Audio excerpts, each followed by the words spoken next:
දවසක් සියලු දෙනාටම. අද අපි මේ එකතු වෙන්නේ අපේ eShop application එකේ තුන්වෙනි වීඩියෝ එකත් එක්ක. අද අපි කතා කරන්නේ අපේ sign up page එකෙන් පස්සේ එන්න sign in page එක හදාගන්නේ කොහොමද කියලා. ඒ කියන්නේ අපේ දෙවෙනි වීඩියෝ එකේ කතා කරා අපි අපේ account එක create කරගන්නේ කොහොමද කියලා. දැන් අපි බලමු අපි ඒ create කරගත්ත account එකට log වෙලා අපේ මේ create account එකේ යටම තියෙන මෙතන button එක already have an account sign in.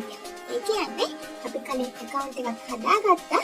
ඒකට දැන් log වෙන්න නම් මේ button එක click කරන්න ඕනේ. හරි. මේ තියෙන අපේ sign in page එක. අපි එකට email field එකක් දාලා තියෙනවා, password field එකක් දාලා තියෙනවා. ඒ කියන්නේ අපි register වෙච්ච email එක මෙතන add කරන්න ඕනේ.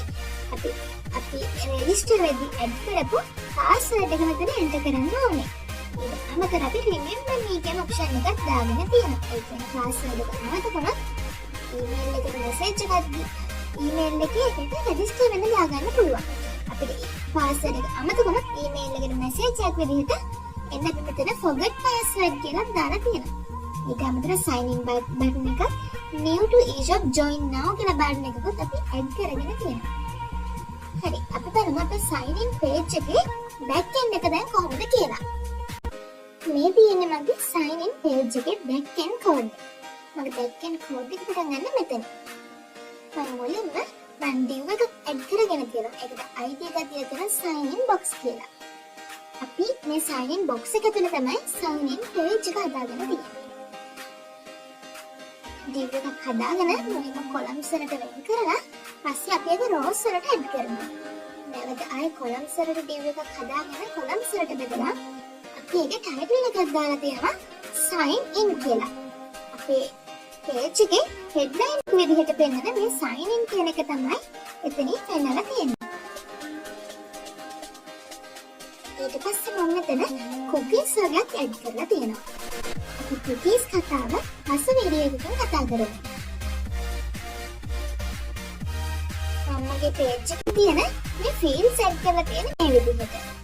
මුලින්ම email එකක් add කරලා තියෙනවා. password එක remember me option එක add කරලා තියෙනවා. ඊපස්සේ අපිට forget password link එකක් sign in button එකක් new to eShop join now කියන button එකක් මේ විදිහට add කරගෙන තියෙනවා. මම email එකට password එකක් දීලා තියෙනවා. මම email එකට ID එකක් දීලා තියෙනවා email කියලා. email 2 කියලා. password එකට ID එකක් තියෙනවා password 2 කියලා. ඊට අමතරව remember me එකට මම ID එකක් දීලා තියෙනවා remember me කියලා. අපි ඔක්කොටම ID add කරන්නේ අපේ script.js එකේ catch කරගන්න password එක. අපි email එකට ඉතින් value එක create කරලා තියෙනවා. password එකට value එකක් create කරලා තියෙනවා. ඒ කියන්නේ අපේ මුලින්ම database එකට දාගත්තු email එකයි password එකයි හරියටම මෙතනට එනවද කියලා බලන්න මේ value එක අපි දාලා තියෙන්නේ.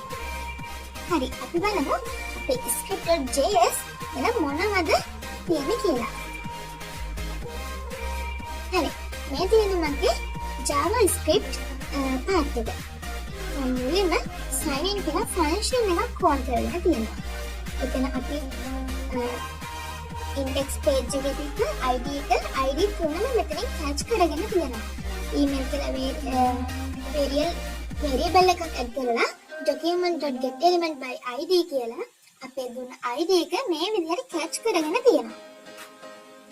ඊට අමතරව form data එකක් දාගෙන අපි මේ catch කරගත්ත ID ටික අපි අපේ database එකට යොමු කරගෙන තියෙනවා.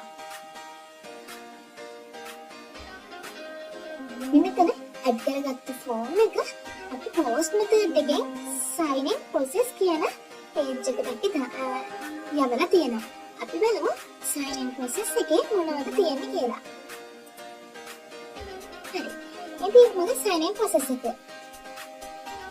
මේකේ මම මුලින්ම මගේ connection එක add කරගෙන තියෙනවා. ඊට මම පෝස්ට් මෙතඩ් එක මෙතනට තමයි ID ටික කැච් කරගෙන තියෙනවා.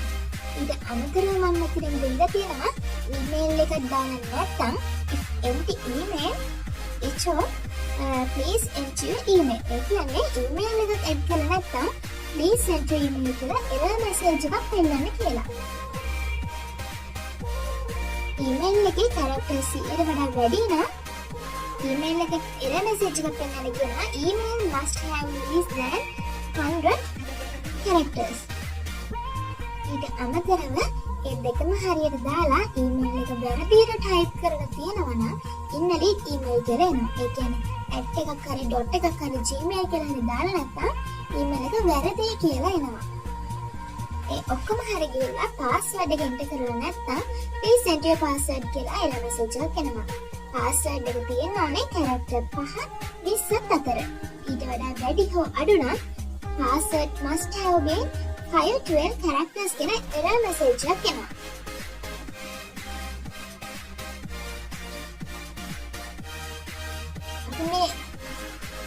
අපි කරගත්තු සියලුම data අපි database එකට දාලා තියෙනවා. select from use where email.email and password සමානයි password එක. ඒ කියන්නේ අපේ database එකේ තියෙන email එක අපි මේ enter කරන email එකට සමාන වෙන්න ඕනේ. ඒ වගේම password එකකට database එකේ තියෙන password එක සමාන වෙන්න ඕනේ. අපි මෙතන අපේ details ටික හරියට add වුණොත් මෙතන success කියන message එකක් එන්න අපි comment කරලා තියෙනවා. ඒක ගැලපුණේ නැත්නම් invalid username or password කියලා අපි message එකක් එන්න අපි හදලා තියෙනවා. අපි බලමු success කියන message එකක් ආවම අපි මෙතන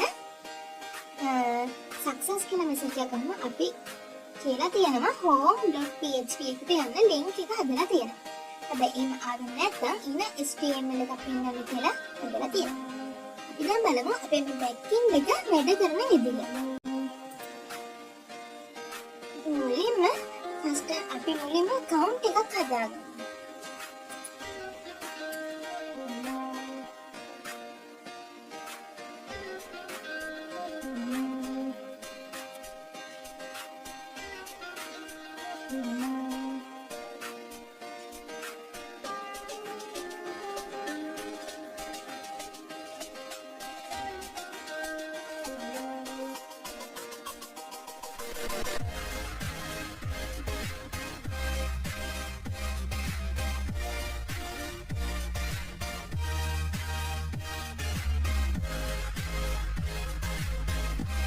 අපි account එකක් හදාගත්තා. දැන් බලමු අපිට ඒකට sign in වෙන්න කොහොමද කියලා. අපි මෙතන අපේ හදාගත්තු email එක දාන්න ඕනේ.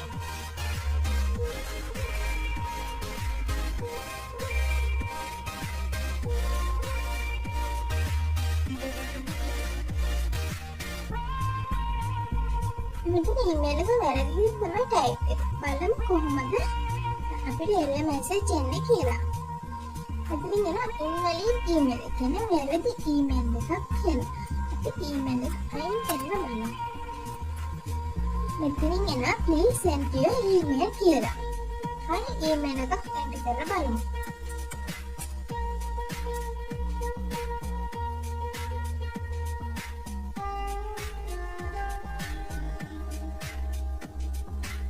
ඊට පස්සේ අපිට නම් please send your password කියලා. මේ password එකත් add කරලා බලමු. ඊට කලින් බලමු අපේ database එකට මේක add වෙලා තියෙන විදිහ.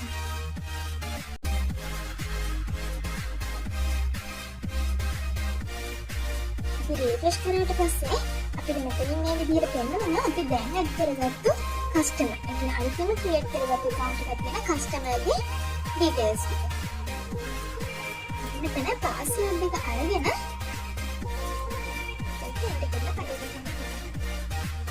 මෙන්න මේ password එක තියලා forget password කියලා අපි sign in එක ටික කරලා බලමු. හරි අපේ password එක ඉන්නකොට හරි එනිසා අපි home page එකට කෙලින්ම අපිට එන්නේ හැකියාවක් තියෙනවා.